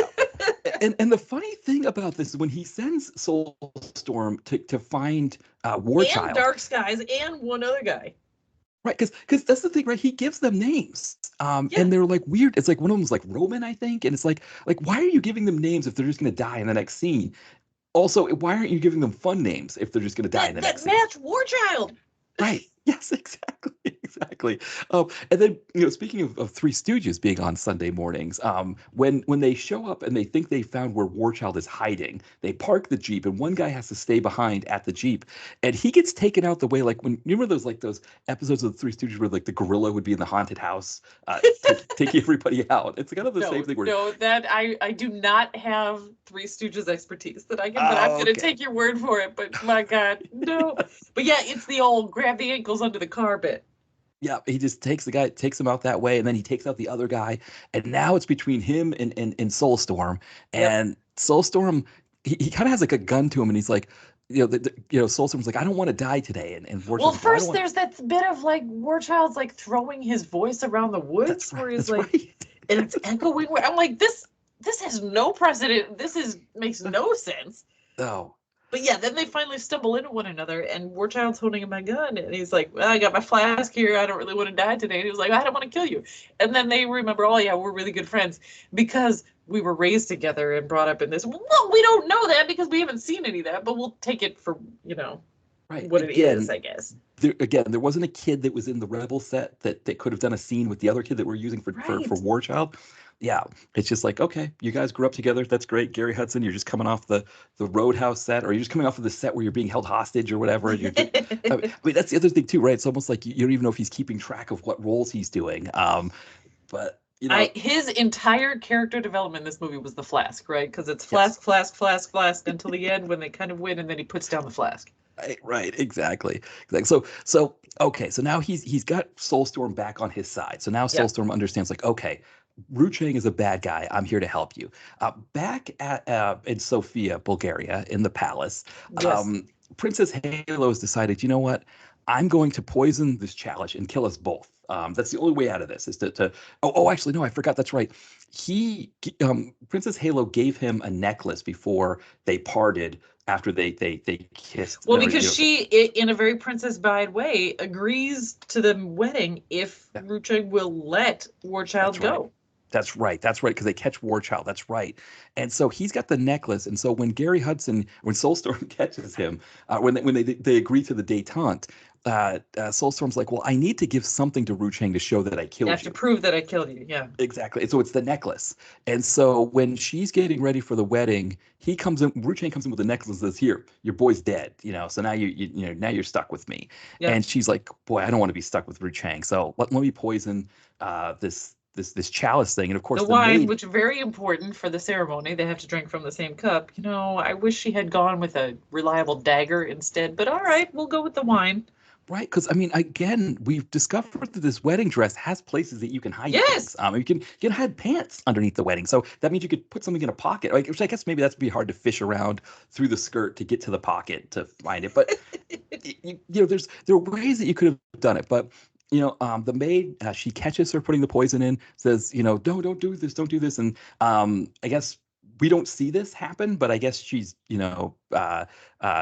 subdued and again more of this kind of goofy tie, again more kind of Three Stooges goofy tie up kind of thing where she's in bed. But Dolph has showed up at the wedding. He wants to be there because I understand Dolph. He was close friends with Ru Chang. He wants to be there for the wedding. But I guess he also wants to have his graduate moment, right? I think they're looking to launch a coup. Right, exactly. Rescue the princess and launch a coup. Logic, exactly. Because Soulstorm's comment of like, oh yeah, most of the soldiers are going to be on your side. We just need to. So they seem to believe that once they go in, because the rebels have basically been wiped out, but their belief is that, well, a lot of the people under Wu Chang's control are going to turn against him if we just give them the opportunity. Yeah, which kind of makes sense because if you think about it, Wu Chang's kind of a jerk, and so I imagine he's not a fun 100%. boss. He slaps that woman all over the place in front of everybody, and they're all like, "Hey, man, that's not cool." Yeah, and I gotta think he's not a good boss overall. Like, I mean, probably things like paid time off, The benefits package is very sus. yeah, so it's like, okay, I could see us maybe wanting to band together and get him out of there. So, yeah, so as the ceremony is happening, Dolph is kind of sneaking his way through the palace, and he finds the maid, finds out what she's planning, and so he's like, oh boy, I really got to get there now. So now we've suddenly got a time limit, I right? sure hope that he doesn't run in slow motion to get to the wedding as she slowly walks up the aisle. Right. Well, and his running definitely, I would say of all the things that show that he's 42 years old, his running definitely.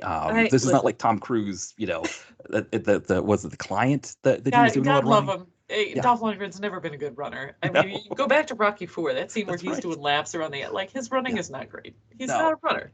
Yeah, no, and it definitely shows here. And he's kind of got his shoulders are kind of hunched up as he's trying to make it, and the suit's not helping too. No. No, none of it's good. So And it seems like they've added stairs since he got there. exactly, yes, you're right. You could kind of see that you could be doing like a Murtaugh, I'm getting too old for this shit, kind of like, oh, more 100%. stairs, yeah. But he gets there. He gets there in time. So she's just about to drink because what happens is Ru Chang realizes that she's probably poisoned this chalice. So he's like, why don't you drink first, princess? And she's like, all right, I guess you got me. Instead of thinking like of another thing that she could do, like right. She has no backup plan, so she's like, well, I guess I'm gonna go ahead and poison myself. Right. Never thought about the fact that he might have suspected this and made me drink it. But okay, as she's about to drink it, Dolph shows up just in time, and a knife goes flying through the air and essentially like pins the chalice to the wall. Through the handle, through the chalice itself, just around the hand holding part. Great questions. Right, because if it was through the chalice itself, why is there no wine coming out? But it's just there. And then we see Dolph kind of in his pose, and suddenly the whole thing unravels. It's, Princess Halo's like, hey, this, Ru Chang killed my father. And everybody's like, what? What are you talking about? And the thing is, this is like a 90s wedding party that people show up. Like, these people are dressed like you'd be dressed up very going to a wedding fancy. in the They 90s. were arriving in like horse-drawn carriages. Exactly. Right. It looked like something from like one of those like 2000s like Bridezilla shows, right? Of like every, it's like, which I guess in this case, Ru Chang would have been the bride, he would have been the really bad, Absolutely, Bridezilla for sure.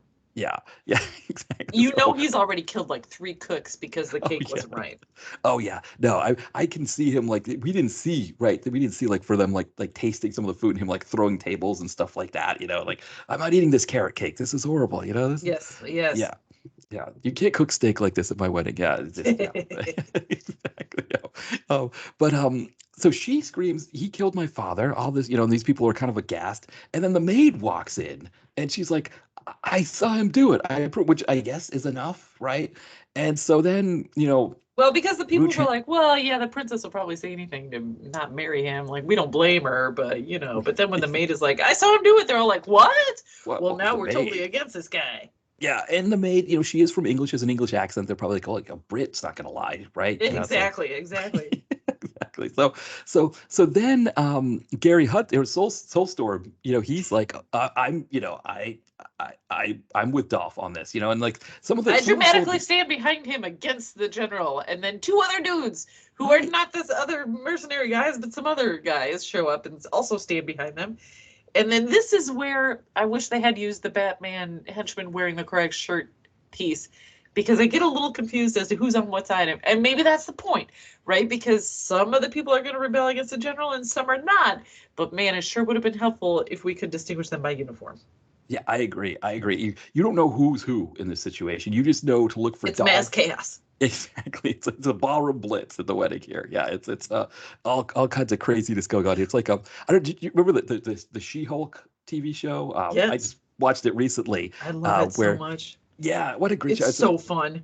It is in that wedding episode where the friend is a bridezilla, and Yep. then Titania shows up. I'm giving stuff away for people who haven't seen it, so maybe I shouldn't get. But it's like it's kind of like that kind of ballroom blitzy kind of thing. Yeah. Yeah. Well, because at one point there's as alliances are being clarified, right? So a bunch of people are showing up behind War Child. Some people are showing up behind the general. We're clarifying who's standing up for what.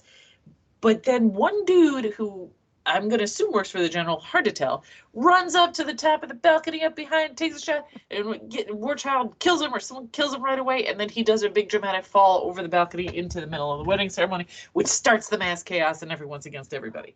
Exactly. So now Ru Chang goes to get away. He goes to escape. And does he have? I can't remember. He doesn't have the princess with him, right? It's kind of after. I think he either grabs her and tries to take off. It's that well, if I can't have her, no one will deal, and I'm gonna take off. And yeah, so they head out, which again, the wedding wasn't legitimate, so I don't know why he's taking her, because he never really seemed to be interested in her. It's not that he wanted her and couldn't have her, it's that it was political reasons. So why he would take her with him when he was trying to take off, I don't know, a little bit weird. Yeah, and so of course this is Dolph's got to confront him. We need to have our end fight scene. Yes. Which should be great, because these guys are both accomplished martial artists. We've already established that General likes to use a sword. We know Dolph has a spin kicks. This fight should be great. Yes, it's not. No, I was gonna say we're not right. It is as afterthoughty as an end fight scene can be. Because the two of them have what I would consider one of the better fights at the end of Showdown Little Tokyo. Yes. Yeah, that one is just insane, where you've got people in a parade that have real samurai swords. Yes. And they're just grabbing samurai swords off people from a parade and fighting and stuff. And yeah, it's like Mark L. Lester kind of just went all for it, in Showdown, with the end of Showdown. And this is just like, we're not going, it's almost like the sense was, and I don't know what order they were filming these scenes in, but there is almost a sense of like, Sophia's nice, but I'm ready to go home. And it's almost like everybody was ready to go home. Let's go. We're out of time. Let's go. Exactly. Now we do have the fight sequence, and then I'm trying to think. So it's like Dolph kind of like defeats him, and then Tagawa's got the princess at knife point, and we know this is how he likes to kill people. He likes to get them with the knife in the throat area or the neck, kind of go for the carotid, Yep. And that's what he's looking like he's going to do here. And Dolph has to, I was trying to think, because I'd forgotten about in the Gary Hudson thing, when he's cornered by one of the baddies, he throws a grenade and the guy just catches it, and it's just like, I'll just catch that up. Yes. And I was trying to think what he does here to Gawa. Like does he shoot? I can't remember if he shot him or he like kind of, he's able to. Oh no, maybe she maybe get away from him a little bit. I can't remember. A little bit. It's such a muddled fight sequence that honestly, I'm in the same boat. I don't remember what she ends up pinned under an exploding car. That's right. So he's pinned under the car. He's got to finish off Ru Chang. He's got to defeat him. He does finally slit his throat, right? Because we get the blood splash, the I think. Splatter on the floor. Which, in this sequence where she's running and getting pinned under an exploding car, in the background, we clearly get to see their fight doubles fighting again. Where It's not even them. I'm like, come on, guys. You're both capable. What is happening? Yeah, I would have at that point, like, both of them were like, we're out of Sophia. We don't want to be here anymore. They were just, we'll have double shooting that scene. I have to imagine that the two, the Kira Tagawa and Dolph, are like, oh yeah, we know each other. I think there's more than just Showdown they did together. I think there's another couple of movies that they know each other, and they're like, all right, you know what, we're done. We're heading out. Yeah, we did our time here. We did enough. Kira Tagawa was like, I got to get back to Hawaii. There's stuff I got to do. Right, exactly. I ended up seeing. I remember. I was with my nephew, he's now 18, but at the time he was like 4 or 5 years old.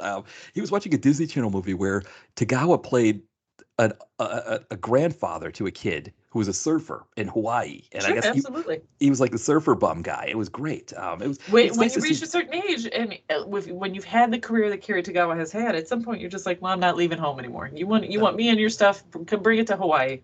Yeah. I'm gonna grow my hair out, and I get to be a good guy. I get to be the fun guy. Stop acting and just start being. Exactly, you want me in your movies? This is what I am. Yeah. Yeah, I'm a fun grandpa now. That's what I do. I love that for him. I feel like Danny Trejo is also kind of, especially in some of the Spy Kids movies, same deal. Yeah, you want me here? This is what I'm doing. Yeah, Come exactly. down to the taco shop, and that's what's happening. Exactly. I have been to Trejo's Tacos, and they are quite good. They're expensive. Oh, are they? Oh yeah. Oh, and are they just in LA? Yes. He's got Trejo's Tacos. There's also Trejo's Coffee and Donuts, which I haven't been to yet. My brother lives in LA, and I visit him at least once a year. And I should probably add that. I'm going out in a couple months. I should add that to the list again. I have not been to Trejo's Coffee and Donuts yet, so I probably need a donut. Oh yes, yeah, absolutely. Because I haven't been to LA. So I was there in '09 because a friend of mine was going there for a convention, and he had an extra. His colleague wasn't going, so he was like, "Well, the hotel's here with an extra bed if you just fly out here." And so Sweet. Yeah, and so I haven't been since then. I have to go at some point. I got to see a Dodgers game again as a baseball fan. It's the one. Oh, I bet, yeah. Yeah, park I haven't been to. The stadium is nice, from what I hear. Yes, exactly. So one of the nice, it's a big one. It's definitely kind of out there a little bit. Like I don't drive, but so great views of the city, I believe. Yes, exactly. Yeah, it's supposed to be one of So I've been to when we were there. When I was out there in '09, we saw an Angels game out in Anaheim. So okay, which also very nice. Yeah. Yeah, it wasn't a bad deal that you could take the train there. So it's like Yep. it was like right, yeah. So yeah, I've done that because the Angel Stadium is right down there by is it the Ducks? No, Yes, Anaheim. Yeah, exactly. Their stadium and the convention center and Disney and all that is kind of down in the same area. Yes, yeah. So it's a good deal. I wasn't used to being on a commuter train during rush hour that wasn't full. But that's LA, right? They don't know people don't do public transportation as much there. That's true, yeah. Yeah, but it's a nice deal. Anaheim, yeah, it's an interesting, right? Because it's like kind of. I remember we met a guy from LA one time and somebody said that they were in Anaheim and the guy was like, that ain't LA. Right, exactly.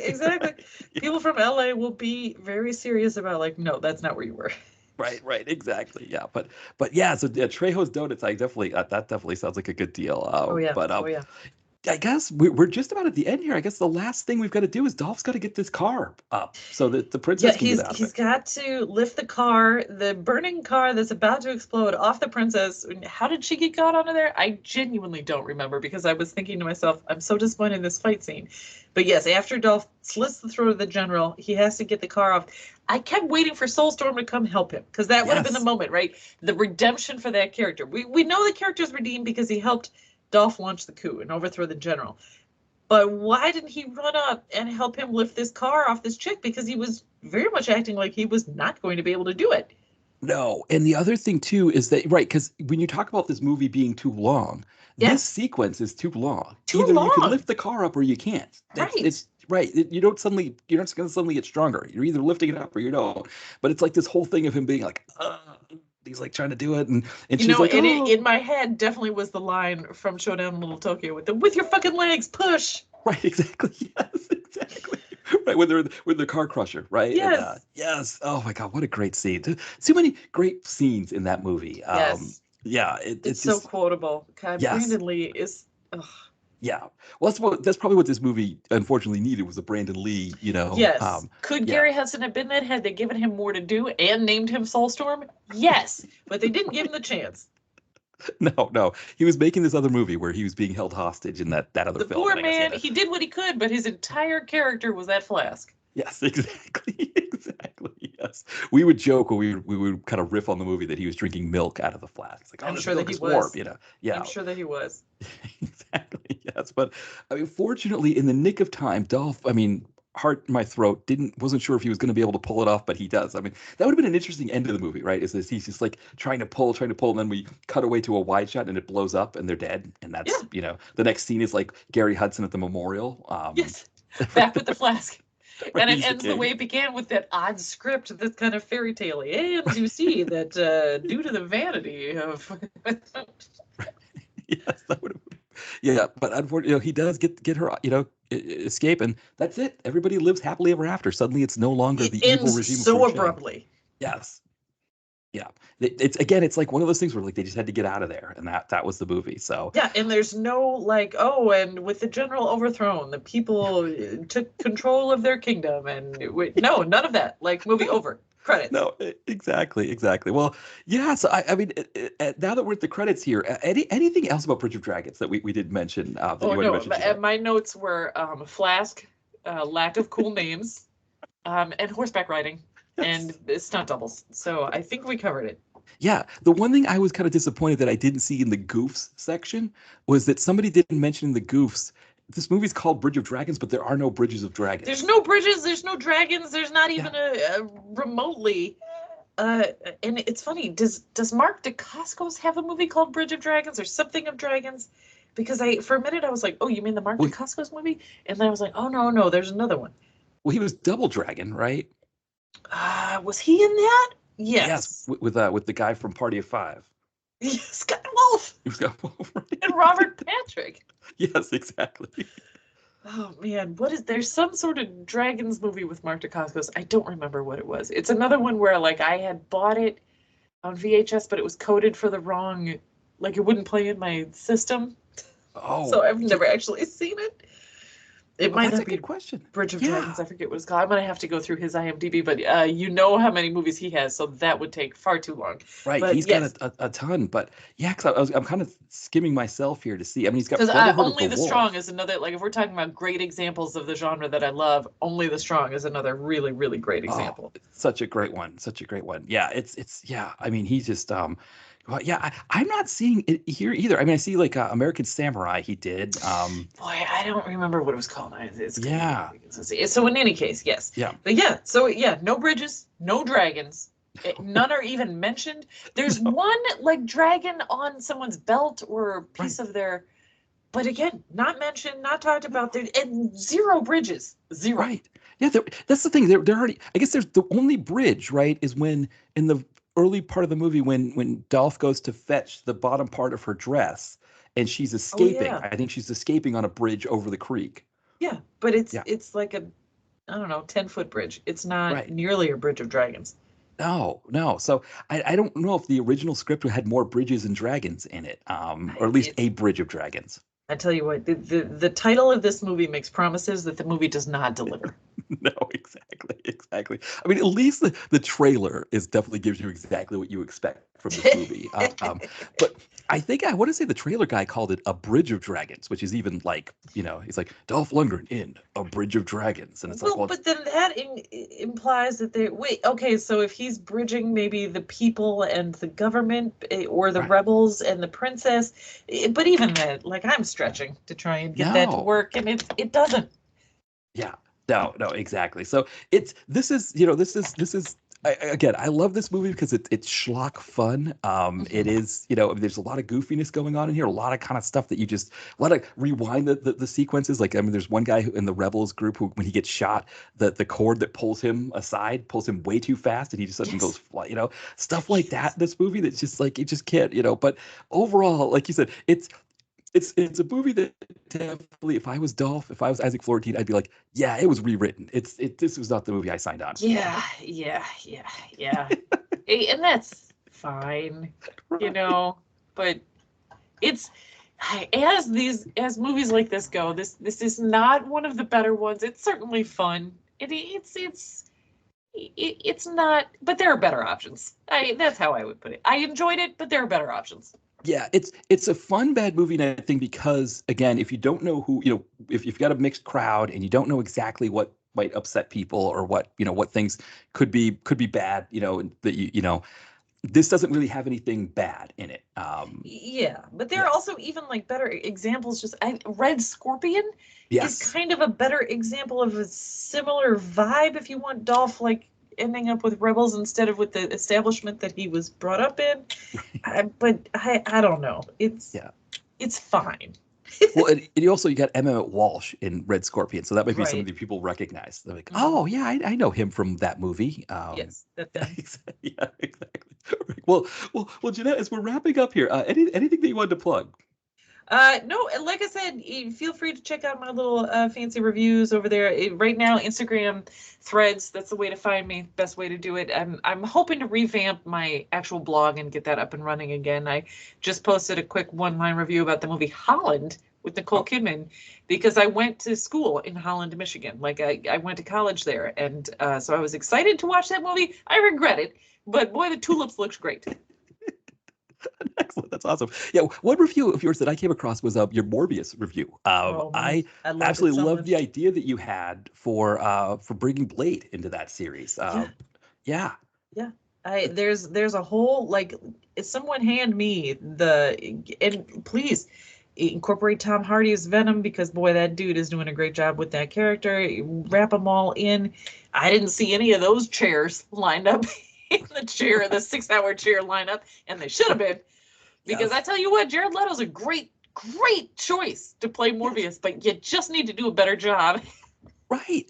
That's the thing that I think surprised me, because I from my so-called life, I was like, Jared Leto, I don't know, but I'm watching the movie, I'm like, he's not bad, and the movie itself, it's not like a worst, I think when you watch movies like Bridge of Dragons, you turn around and watch Morbius and you go, there's no flaming chairs getting kicked all over the place, nobody's named War Child. I think I can manage. Morbius is not, it's not like the worst movie ever. It's not like this big memeable thing that it was, but it's like, we don't know what we're doing with this Michael Keaton thing, but hey, that was Wesley Snipes. What is he up to right now? I can't imagine he was that busy that he wouldn't want to be in, the sequel to Morbius.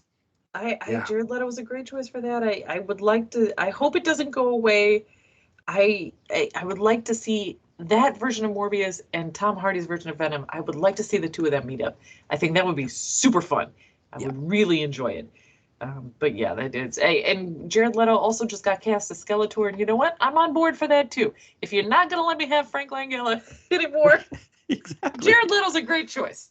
Yeah, let's see what he does. I think he's one of those ones that I think there's a Schadenfreude aspect with him. I think the other things, I think comic book fans did not like his Joker, and so it was hot garbage. So there's a reason, but you can't say he didn't go all in.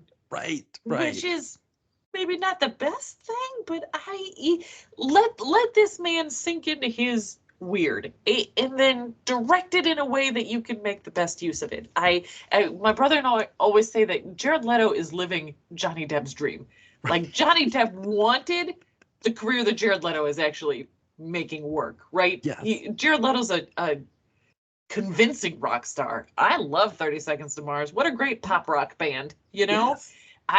Johnny Depp always wanted that. Jared Leto will full out dive into a whole bunch of bizarre prosthetics and character nonsense and stupid accents, and people will buy it. Johnny Depp wants that, and no one's really bought it since Captain Jack Sparrow. So I feel like Jared Leto's out there living the life that Johnny Depp wishes he had.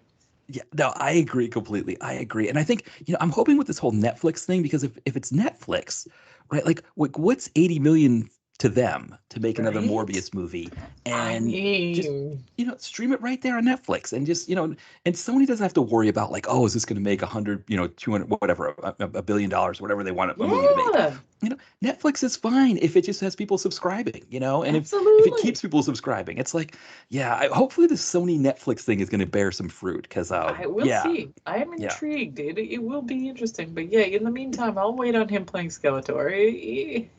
Yeah, just nail the laugh, and I'm there for it. It'll be fine. Exactly. Well, maybe that's a great place to leave it here. Thank you, Jeanette, for coming on. This was a lot of fun. Absolutely. So happy to be here. Absolutely. Thank you, everybody, for listening. We'll be back soon. Bye, everyone.